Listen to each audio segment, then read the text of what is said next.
Isabelle, tu vas nous parler aujourd'hui de l'accompagnement de fin de vie de Michel, ta mère, grâce à la psychophénie. Oui, c'est ça. Parle-nous d'abord de la maladie de Michel. Euh, Michel, maman, elle avait la maladie d'Alzheimer, mais il y a plusieurs symptômes différents selon les personnes de la maladie. Elle, les premiers symptômes, c'est elle oubliait les choses, mais aussi beaucoup les mots. Elle cherchait de plus en plus ses mots jusqu'à ce qu'elle parle de moins en moins. Et les dernières années de sa maladie, elle parlait plus du tout, du tout.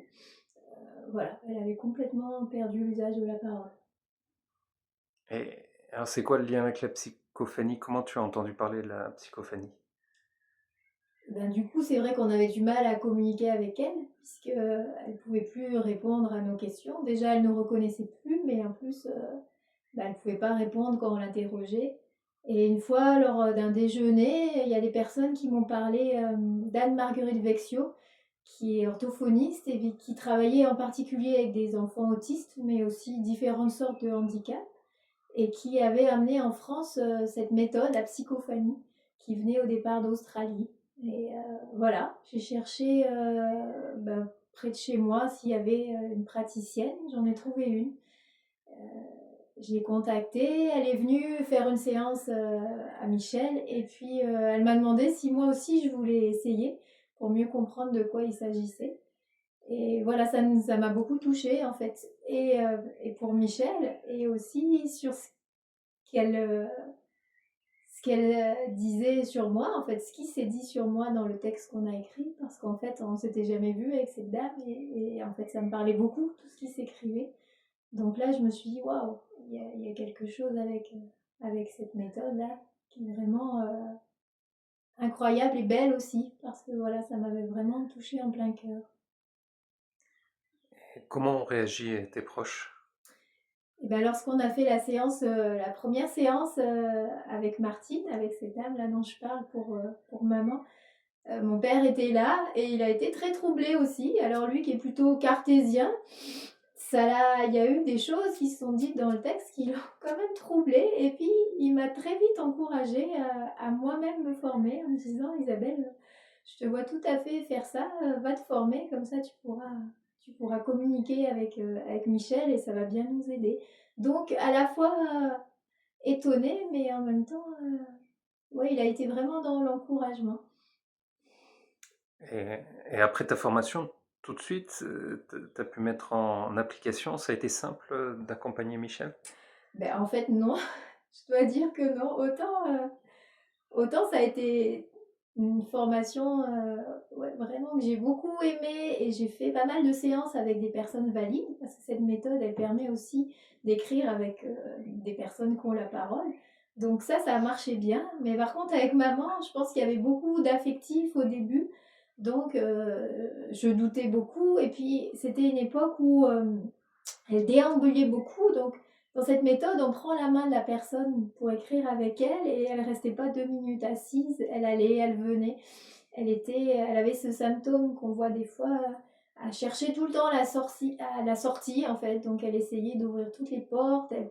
Et c'était très troublant et déstabilisant pour moi. Donc, euh, au début, ouais, j'étais presque déçue parce que j'avais vraiment appris cette méthode pour elle. Donc ça n'a pas été simple. Et quand je lui relisais le texte, elle partait aussi. Donc il y a un moment où j'ai lâché l'affaire.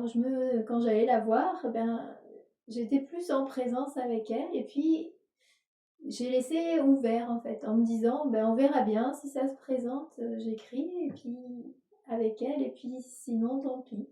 Voilà, et donc ça a commencé comme ça, un peu chaotique. J'ai plus fait d'abord des séances avec d'autres personnes qu'avec elle. Et après, ça s'est amélioré avec elle, ça a changé au fil des mois, petit à petit. Oui, complètement, complètement.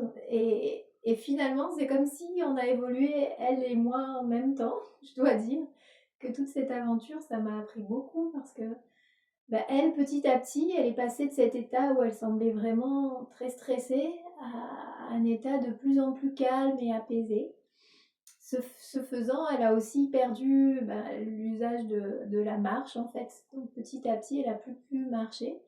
Mais il y avait quelque chose en elle de beaucoup plus apaisé. Et ce faisant, eh ben, on a pu écrire de plus en plus souvent, une fois que j'ai eu lâché ma volonté de le faire justement et de plus en plus régulièrement et à la fin, ben, dès que j'allais la voir, je lui prenais la main puis ça a été de plus en plus simple en fait, de plus en plus fluide, ouais, comme une évidence. Et qu'est-ce que ça t'a apporté? Ben moi, ça a complètement changé ma vision de sa maladie, du handicap et de ce qu'elle vivait en fait. Parce qu'à l'extérieur, c'est vrai qu'elle donnait l'image de quelqu'un de, on va dire, un peu fermé, où il n'y avait plus de communication possible, visuellement en tout cas. Puisque non seulement elle ne parlait plus, souvent elle avait le regard un peu dans le vide ou ailleurs quand elle ne dormait pas. Et c'est vrai que du coup, on se demandait vraiment quel était le sens pour elle de continuer à vivre dans cet état. Donc on avait beaucoup de questions par rapport à ça. Et quand j'ai commencé à écrire avec elle et lire ce qu'elle disait, en fait, elle vivait complètement autre chose.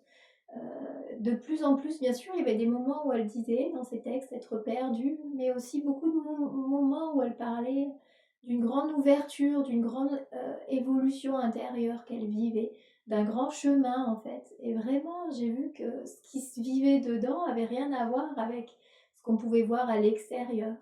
Et même si elle semblait complètement presque enfermée dans sa chambre à pas pouvoir sortir, en fait, à l'intérieur, elle vivait un grand voyage de transformation et qu'elle le vivait plutôt très bien en fait. Voilà. Donc ça a été très apaisant pour moi, vraiment. Alors pour toi, et justement, qu'est-ce que ça a apporté à Michel? Il me semble que déjà il y avait cette potentialité d'être rejointe là où elle était, dans ce qu'elle vivait, ce qu'on n'aurait pas pu faire sans cette méthode en fait, et d'avoir une vraie communication. Alors des fois, elle me parlait, moi, de ce que je vivais, comme si elle sentait mes émotions quand je venais la voir, et souvent elle me parlait aussi de ce qu'elle vivait. Donc j'ai pu la rejoindre là où elle était, et elle a pu nous dire ce qu'elle avait à nous dire, que ce soit à moi ou à mon père, et nous apaiser aussi, nous rassurer, parce que finalement c'était plutôt elle qui avait des mots rassurants en fait. Pour qu'on s'inquiète pas, pour nous dire que finalement, en fait, ça allait. Et jusqu'à la fin où elle nous a dit qu'elle se sentait prête à partir. Donc, je pense que ça a contribué au fait aussi, elle, qu'elle s'apaise petit à petit. Des fois, elle me disait qu'elle était dans le brouillard et que quand je lui prenais la main, en fait, ça lui faisait comme un ancrage ici et que ça lui faisait du bien. Et qu'est-ce que ça a apporté justement à ton père, à son mari, au mari de Michel? Et ben ça l'a apaisé lui aussi parce que lorsqu'on a dû placer maman en EHPAD, en unité protégée, ça a été très dur pour lui en fait. Et il avait l'impression qu'elle n'était pas bien, il avait l'impression de l'abandonner. Et Michel, elle a eu souvent des mots hein, par rapport à lui pour le rassurer, pour lui dire qu'en fait c'était bien pour elle ainsi, pour l'encourager lui à continuer sa vie. Et jusqu'au dernier moment, elle a pu lui parler, elle a pu lui dire qu'elle était prête à partir en fait, de ne pas s'inquiéter pour elle. Est-ce que tu as eu besoin d'avoir des regards extérieurs? Oui, comme, comme on est, il y avait cette proximité avec maman, des fois je me disais, est-ce que c'est pas moi qui m'imagine des choses? Alors, plusieurs fois, j'ai demandé à d'autres personnes qui étaient aussi formées à la psychophanie de venir et aussi d'écrire avec elle. Et du coup, bah, j'ai pu voir qu'il y avait le même type de paroles, d'échanges, d'écrits, bien sûr avec d'autres mots, mais que voilà, que ça allait. Le message, il était globalement le même en fait. Donc c'est vrai que ça a contribué aussi à me, on va dire, à me rassurer moi, de, de- d'avoir ces regards complètement extérieurs et qui finalement allaient dans la même direction. Alors aujourd'hui, Michel est parti. Tu peux nous parler des derniers mois avant son départ? Oui, ça faisait plusieurs mois, elle est partie en novembre 2024. Et ça faisait plusieurs mois avant qu'elle me disait qu'elle se sentait légère, qu'elle était prête à passer de l'autre côté, à laisser, elle disait, sa vieille dépouille qui lui servait plus à rien, parce qu'elle n'arrivait plus à marcher ou à rien faire. Et vraiment, c'est comme si elle nous avait préparés en fait. au fur et à mesure des textes à son départ. Et elle aussi, elle a pris tout son temps comme ça à se préparer et quelques jours avant son départ, eh ben, on a pu tous venir lui dire adieu et il y a eu un dernier échange comme ça avec sa famille, avec mon père, où elle a pu nous dire voilà, que c'était le moment, qu'elle était prête, qu'il n'y avait rien à regretter, ce qui fait que ça a été très, très doux en fait son départ, très beau, très paisible. Et c'était à l'intérieur d'un EHPAD, donc est-ce que le personnel de l'EHPAD était au courant de ta façon de communiquer avec elle et comment ils réagissaient? Alors au début, c'est vrai que j'en parlais pas trop. Je faisais ça avec maman quand j'allais la voir, soit dans sa chambre, soit il y avait un petit square en bas. Alors on allait dans le square toutes les deux, puis hop, je lui prenais la main, puis comme ça on écrivait. Et puis c'est plus mon père en fait qui en parlait des fois au personnel. Il disait pour lui son explication qui est assez juste en fait. C'est qu'il disait que c'était comme les ondes radio, qu'on pouvait communiquer sur une autre fréquence, comme un poste de radio peut capter des ondes et que moi je suis capable de capter ces ondes. C'est ce qu'on apprend en fait hein, quand on se forme à cette méthode. Donc effectivement, lui, il en parlait, si bien qu'au bout d'un moment, il y avait plusieurs personnes qui étaient au courant.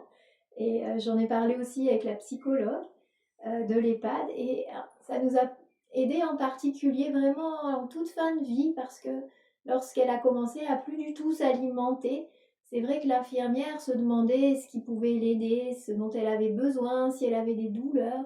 Et du coup, elle m'a demandé de la questionner sur tous ces points pratiques et ce que j'ai fait en fait. Et elle a pu dire ce qu'elle désirait en fait. En particulier, elle voulait pas justement qu'on s'acharne pour la maintenir en vie, qu'elle avait juste besoin de gestes doux. Alors elle a pu, qu'elle avait plus faim, mais qu'elle n'avait pas besoin qu'on force pour l'alimentation. Voilà, elle a pu, Michel, dire comme ça à l'infirmière ce qui était important pour elle sur ses derniers jours de vie, et l'infirmière en a tenu compte, ouais, donc ça nous a vraiment bien aidés. Et en quoi cette façon de communiquer a changé ta vision de la maladie? Et ben, je me suis rendu compte qu'en fait, il y avait tout un univers que vivaient ces personnes qui n'était pas perceptible pour nous. Quand je dis ces personnes, c'est à la fois les personnes atteintes par exemple d'une maladie comme Alzheimer, mais aussi sûrement les autistes ou les personnes en situation de handicap qui ne peuvent plus communiquer par les mots et qui pourtant sont extrêmement sensibles en fait à l'extérieur, à leur entourage et qui continuent en fait à vivre des choses, à avoir des émotions et à évoluer, on va dire, évoluer jusqu'au moment de leur mort. Et que, et que sans cette méthode, en fait, j'aurais pas, j'avais cette intuition, mais j'aurais pas pu en savoir plus. Ouais. Là, ça m'a vraiment permis ouais, d'avoir son témoignage. Mmh. Alors après tous ces changements, de regard sur la maladie, sur le monde, qu'est-ce qui est important pour toi aujourd'hui? Ça nous a tellement aidé, ça m'a tellement aidé à bien vivre tous ces mois-là, euh, quand j'allais voir maman dans cette EHPAD là, où extérieurement, c'est vrai que je ne pouvais pas savoir si elle se sentait bien ou si elle souffrait. Ça m'a tellement aidé à bien le vivre et je pense l'aider elle aussi jusqu'à la fin, que j'ai vraiment envie que ceux qui ont des proches malades sachent que ça existe en fait et qu'ils puissent aussi les accompagner de cette façon pour les sortir un peu de l'isolement en fait, pour les rejoindre là où ils sont. Ouais, j'aimerais vraiment que ça soit plus connu, quoi, et qu'on puisse accompagner comme ça ces personnes. Dans un monde idéal, comment tu verrais cette méthode? Mais dans un monde idéal, je pense que tout le monde serait formé parce qu'en fait, c'est pas si compliqué à apprendre. Et je pense que spontanément, quand on est proche, déjà, des fois, on pense à quelqu'un, puis cette personne nous appelle. Donc déjà, on arrive comme ça à être sur une longueur d'onde proche. Là, c'est juste que ça permet d'aller un peu plus loin. Donc dans un monde idéal, tout le monde saurait le faire et on pourrait comme ça communiquer avec, avec nos enfants, nos parents ou les si on travaille dans un établissement avec les malades de l'établissement, ouais, tout le monde serait capable de le faire. C'est vraiment à portée, en fait. C'est pas quelque chose qui est inaccessible, voilà, on a tous cette capacité d'apprendre. Très bien, ben merci pour ce témoignage. Merci.